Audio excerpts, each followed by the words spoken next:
This is Robin from the Back Pain Secret podcast, and today, guys, we're going to talk about how to prioritize when you have sciatica. How you should prioritize when you have sciatica. Okay, I'm going to play the intro song. I'll be right back, guys. Okay.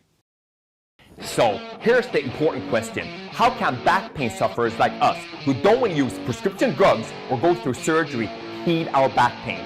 How do we live our daily lives in a way that allows us to go to work, take care of our families, enjoy life, and still manage our back pain?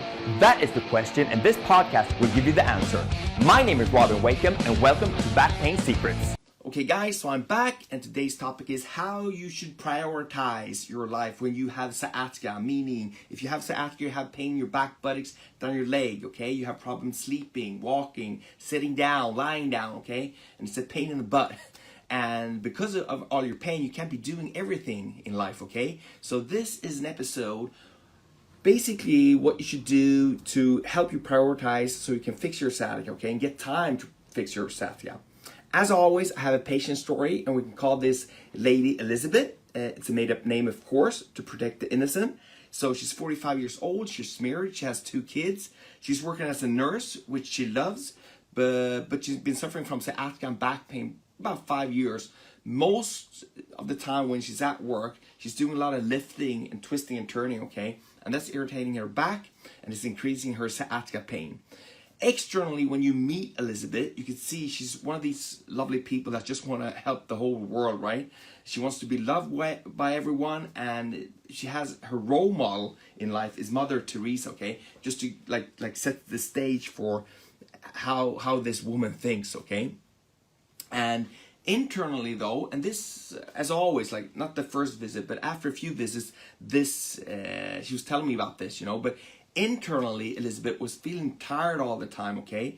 And she felt like she was like carrying the whole world on her shoulders, okay? More or less walking around like that, okay? She liked helping people, and she started to avoid people, actually, because every time she met someone, because she'd helped all these people before, and they liked it, you know, they asked her for new requests all the time, okay? So she didn't really have a chance just to meet someone, have a great chat, because someone was always asking for a favor, okay? And this was getting to her, so her solution was more or less to start to avoid people, okay? Then Elizabeth kind of hit a wall, okay? What happened was she was like renovating her house with her husband and the kids. It's like a big family project, and they've been doing that for a couple of weeks, you know. And then something happened. They bought a new sofa or whatever, and Elizabeth and her husband actually like lifted that up the stairs, and something popped in her back, okay? The back popped, the back pain increased for Elizabeth. The sciatica pain increased in her left leg, and she was in bad shape, okay? She was in bed for a few days. She had painkillers. She went to the doctor, you know, and all the pain and all of this stuff was horrible, right? But the most thing that Elizabeth was suffering with was that she felt like she couldn't really help anyone anymore, you know? She needed help. It was a hard thing for her to get around in her head, you know, how to like receive help instead of just giving help, okay? So we had a chat about this and many other things, you know, and as always when they come in with sciatica and back pain, I gave the Courseability exercises. First, you need to be walking every day. I told Elizabeth at least 30 minutes every morning. If you can't do 30 minutes, please do like 15 minutes to 10 minutes, but you need to keep on walking, standing up. You got some Courseability exercises and some nerve stretches for the sciatica nerve, you know, to get around that. But the big like reason, big like the major, big brick, the big domino in Elizabeth's life was this problem to prioritize herself in order for her to relax and reduce the sciatica and get time to reduce the sciatica and back pain in her life. So I told her, you know, Elizabeth, you can't let someone else's false emergencies in life become your priority, okay? It's basically when someone comes with this, you know, you just say to them, hey, I'm sorry that this is a big mess in your life right now, you know? Because of that, it became a big priority in your life, okay? I'm sorry, you know, but my day was planned. I planned my day, okay? and weeks and months in advance, okay? And I'm sorry that you're like right now just scrambling the last minute to get this stuff to work for you, okay? You know, but your inability to plan is not my emergency, okay? And you have to be firm on this, Elizabeth, you know. It's hard, especially when you have this attitude that you want to help the whole world all the time. And you should continue to help people, but you can't try to like help everyone that asks you for every little thing in your life, okay? Because your life is just going to become a mess, okay? It's very, very important. So I told her, Elizabeth, you know, basically when you get a request, you know, first off, you know, ask yourself, you know, in your mind, is this planned, you know? If it's not planned from you, okay, chances are it's not a priority. And you should just simply say no, okay? And learning to say no to a lot of things in your life is more or less a request for you to be able to help more people or help better people and feel good about yourself.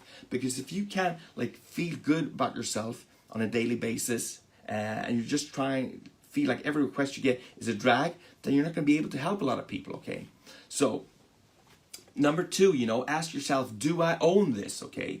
If someone comes up to you with a big request, you know, and just hands it over, you know, and say, this is a big pile of shit that just happened to me, please take care of it, okay? Just say no, okay? And say, I do not own this stinking pile of problems that you came with me, okay? I saw this interview way back from the Dalai Lama, you know, and I like that dude, you know. He's kind of chill, right? So they came up to him and they told him, you know, hey, Dalai Lama, how do you deal with someone that is very angry with you, okay, and mean and just is creating a problem for you, you know? And he goes very calm, you know. He just says, you know, he says, well, he goes, I just refuse to accept that gift from that person, okay? I really enjoy that. So you see the irony in it, you know. Someone comes up and just like screaming at you, angry, you know, just giving it to you, okay? And you just simply stand there and you simply say, you could say it out loud or just think about yourself, you know, I refuse to accept this gift from you, okay? Life becomes so easy when you have that attitude, you know. It's not hard. I've tried that a couple of times, but it's good. And the third thing, you know, you should think about, you know, do you think it's right to help this person, okay? If you're trying to decide if you want to do something or do a project, help someone, whatever, you know, you have to like trust your gut feeling, the stuff that you feel in your belly, okay? If you're listening to this and you're listening to other stuff and you know you've lived here on planet Earth for many years, you know, you have experiences, you know most times in your gut what's right or wrong for you, okay, in that situation. But you just need to be able to trust your gut feeling, okay? And whenever something comes up, you know, you shouldn't be trying to argue with your intuition all the time, you know. You're a smart person, okay? You know what works for you, okay? And you can't be like trying to solve everyone's problems and just letting everyone else like make their priorities your priorities, okay? Because a lot of times your intuition, the stuff that you feel in your gut that is right to do, okay, you know that very quickly usually, okay, but then you try to like argue with it you try to like talk yourself out of you more or less you try to talk yourself out of the stuff that you know you need to do, okay? Stop doing that, okay? Follow your gut, okay? For example, you know, how many here on this episode right now have like done business deals, for example, okay, that you knew when you went into these business deals they were bad, okay? Or for example, how many of you have gone on dates, okay, that you knew before you even went on the date it was the wrong thing to do, you know? You shouldn't be gone out with this dude or this gal, you know? Think about that, you know? Or how many have made like bad career decisions that you knew. You knew that before you made these decisions. You knew in your gut that you shouldn't have done that. But you didn't anyway, okay? Because you didn't trust your gut. So the takeaway here, the big domino, you know, the golden nugget is trust your gut, okay? It's very, very important, okay? It will guide you.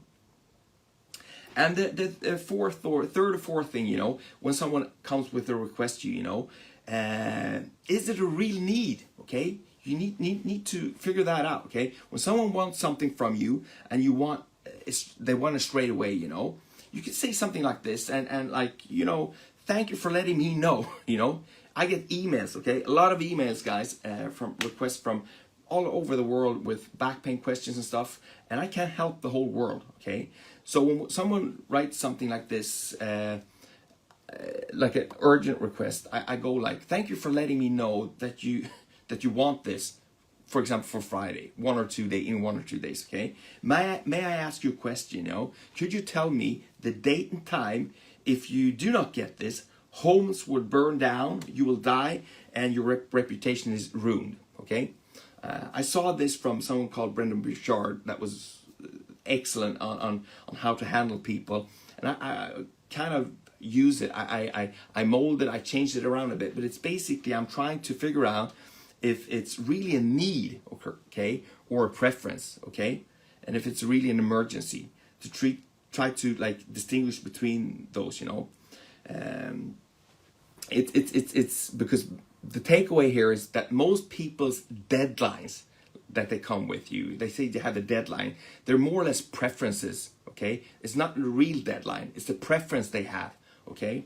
And most people's needs is just BS, okay? It's bullshit, okay? It's a preference they have, it's not a deadline, okay? And it's very important that when you start to figuring these things out and you can distinguish between a real deadline, okay, and when someone just has a preference, okay, and it's just BS, life becomes so much easier for you, okay?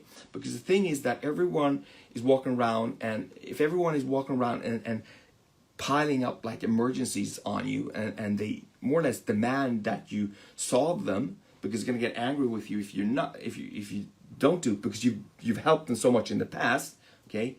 That will just create chaos in your life. You're never going to be happy or fulfilled. The stress level and the amount of work you have to do is going to irritate your back pain and sciatica pain. So it's very, very important that you actually learn to decide what is important in your life, and also learn to say no to people, because people are lazy. They just want like everyone to do everything else for themselves, for them, so they don't need to do it, okay?